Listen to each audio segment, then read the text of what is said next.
Yang Berhormat Datuk Seri Azalina telah memberi satu makluman terkini mengenai keputusan di Mahkamah Rayuan Paris.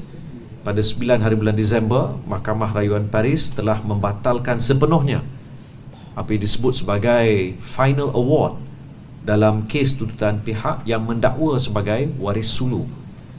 Mahkamah mendapati bahawa individu yang mengeluarkan final award tersebut tidak mempunyai sebarang kuasa atau bidang kuasa untuk berbuat demikian. Mahkamah turut mengarahkan pihak penuntut sulu untuk membayar kos sebanyak 200,000 euro kepada Malaysia. Keputusan ini sekali lagi mengesahkan bahawa tuntutan terhadap Malaysia adalah tidak berasas dan cacat di sisi undang-undang. Malaysia akan terus mempertahankan kedaulatan, kekebalan dan kepentingan negara di mana-mana mahkamah jika keadaan memerlukan. Untuk makluman rakan-rakan media, kenyataan penuh berhubung perkara ini akan dikongsikan oleh Yang Berhormat Menteri di Jabatan Perdana Menteri Undang-Undang dan Reformasi Institusi, Datuk Seri Azalina Othman Said, bila-bila masa sekarang.